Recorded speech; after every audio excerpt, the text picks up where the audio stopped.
Aruna menelpon Tada tapi tidak dijawab karena Tada sedang bersama Kanya. Kemudian Tari memanggil Aruna untuk segera masuk karena seminar akan dimulai. Sementara Tuan Wasin menjelaskan tentang tujuan seminar, Aruna tidak fokus. Tiba-tiba Wasin memanggil Aruna beberapa kali karena Aruna terlihat hanya melamun saja. Wasin marah dan mengatakan, "Kamu akan kehilangan klien jika begitu." Semua tertawa. Aruna meminta maaf.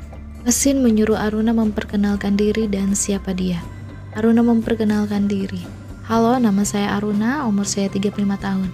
Saya sudah menikah dan memiliki seorang putri. Saya bekerja selama beberapa tahun dan menikah. Suami saya mengatakan bahwa dia akan merawat saya, jadi saya memutuskan untuk menjadi ibu rumah tangga penuh waktu." Tidak puas yang dikatakan oleh Aruna, kemudian Wasin bertanya, "Apa mimpimu?" Aruna bingung dan berusaha menjawab dengan wajah sedih. "Aku ingin suamiku memiliki pekerjaan yang baik dan putriku menjadi pintar, sehat." Tuan Wasin menanyakan, "Mimpimu selain keluargamu apa?" Aruna menjawab tidak ada. Wasin kecewa dengan jawaban Aruna. Tari pun terlihat kecewa. Sementara itu, Tada dan Kanya selesai bersenang-senang. Tada bertanya apakah Kanya menyukai tempat ini dan mau tinggal. Kanya menjawab, "Ya, saya ingin tinggal di sini setiap hari bersamamu." Tada menjawab, "Berarti kita harus punya banyak sekali persediaan." Sementara itu, Aruna terus menghubungi Tada tapi tidak dijawab. Aruna sangat khawatir dan sedih. Tuan Wasin datang dan bertanya apakah Aruna marah karena berbicara begitu pada Aruna di depan banyak orang. Wasin juga mengatakan dia ingin mengenal Aruna dan Aruna menjawab dengan mempermalukannya di depan banyak orang. Wasin mengatakan, "Saya ingin kamu menyadari siapa kamu dulu." Aruna dengan tegas mengatakan, "Jika kamu ingin aku bekerja denganmu, maka ajari aku pekerjaan. Hal-hal lain bukanlah urusan kamu." Kemudian Wasin mengatakan, "Saya bisa melihat potensi kamu. Jika kamu mencintai diri sendiri dan tahu apa yang kamu inginkan, saya ingin kamu sadar akan hal itu. Tapi jika itu mengganggu kamu, aku minta maaf." Dan Tuan Wasin pun pergi.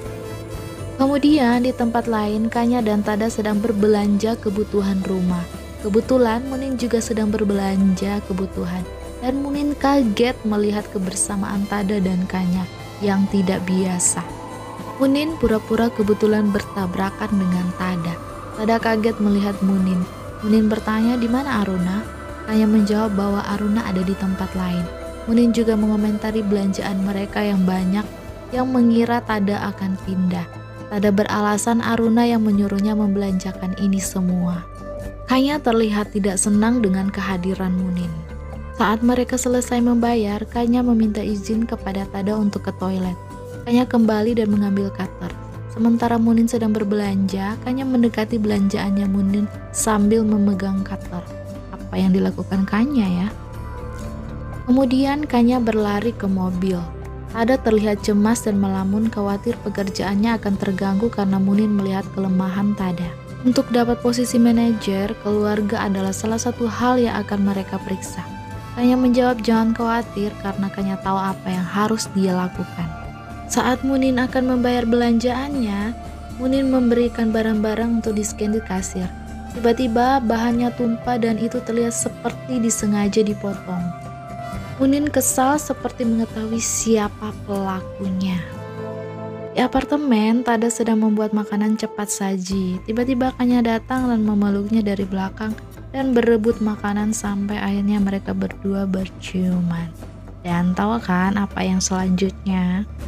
Dalam kolam renang, Munin dan Sucat sedang bersantai. Munin memberitahu Sucat bahwa dia melihat Tada dan Kanya. Mereka berdua seperti ada hubungan khusus. Sucat mengatakan jika terbukti Tada terlibat hubungan dengan Kanya, maka dia tidak layak untuk posisi manajer. Sucat juga memberitahu Munin, ada tipe wanita yang tidak boleh ceroboh. Mereka pendiam dan tidak pernah mengatakan tidak pada apapun. Mereka tidak banyak bicara, tapi mereka sangat sabar dan fleksibel. Ketika mereka mulai berbicara atau melakukan sesuatu, mereka sangatlah galak. Kemudian Aruna menelpon Nuda. Aruna melihat Nuda memakai riasan. Nuda memberitahu bahwa bibi Kanya yang meriasnya. Aruna bertanya apakah Kanya ada di rumah. Nuda menjawab Kanya keluar dengan sangat cantik dan parfum di mana-mana karena dia akan dicium. Aruna marah dan menyuruh neneknya membersihkannya. Nuda memberitahu Aruna bahwa ayahnya dan Kanya belum pulang. Nuda juga menelpon ayahnya tapi tidak diangkat. Dengar itu, Aruna semakin gelisah dan khawatir. Untuk memastikannya, Aruna menelpon ibunya, bertanya apakah Tada dan Kanya pergi bersama. Ibunya menjawab tidak, tapi mereka keluar pada waktu yang hampir bersamaan. Dan mereka belum pulang juga sampai sekarang. Aruna semakin gelisah dan tidak tenang. Aruna memutuskan untuk pulang diam-diam tanpa memberitahu siapapun. Tari yang akan mengajak makan kaget karena Aruna akan pulang karena dia tidak tahan lagi. Tari buru-buru memberitahu Wasin bahwa Aruna akan pulang sekarang. Tapi Wasin terlihat tidak peduli dan pergi. Aruna berjalan pulang. Di tengah jalan Wasin menyuruhnya untuk masuk ke mobil. Wasin akan mengantarnya pulang. Sementara itu Tada dan Kanya bersiap pulang. Tada ingin mereka pulang bersama karena sudah larut malam dan tidak ada yang akan tahu. Dalam perjalanan pulang di dalam mobil, Aruna memberitahu Wasin, saat dia menikah dunianya berubah menjadi seperti miliknya. Dan saat dia memiliki putri, duniaku sepenuhnya menjadi miliknya. Selain seorang istri dan ibu, saya tidak memiliki ruang tersisa untuk hal-hal lain. Saya menjadi tidak terlihat. Saya tidak punya apa-apa untuk diberitahu pada siapapun. Wasin menanggapi cerita Aruna. Saya tidak tahu masalah kamu apa, tapi aku merasa kamu punya potensi. Ada banyak hal yang kamu bisa. Kamu hanya perlu memikirkan siapa kamu dulu. Aruna menjawab, bahkan jika aku tahu seorang wanita tidak bisa kembali seperti dulu setelah menjadi seorang ibu. Terima kasih banyak. Saat akan sampai, Aruna menyuruh Wasin berhenti karena melihat mobil Tada masuk ke dalam rumah. Di depan pagar, Aruna melihat Tada bersama Kanya keluar dari mobil sambil berpelukan. Wasin menyuruh Aruna untuk tidak masuk jika belum siap. Aruna menjawab tidak ada yang siap untuk ini. Aruna memberanikan diri untuk masuk. Saat Aruna akan masuk, Kanya keluar. Kanya kaget melihat Aruna. Tada juga kaget melihat Aruna. Kanya beralasan handphonenya tertinggal di dalam mobil. Kemudian Aruna bertanya kepada Tada kemana saja Tada seharian ini. Aruna menelpon sepanjang hari tapi tidak diangkat.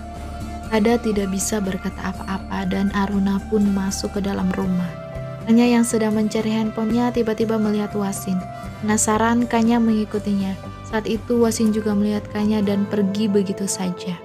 Di dalam rumah, Tada menjelaskan pada Aruna bahwa handphonenya tertinggal di rumah dan tidak tahu bahwa Aruna menelpon. Kanya masuk dan bertanya siapa yang mengantarnya. Aruna menjawab itu tidak penting siapa yang mengantar saya. Di dalam kamar, Aruna melihat foto keluarganya. Saat Tada masuk, Aruna bertanya apa yang harus dia ketahui.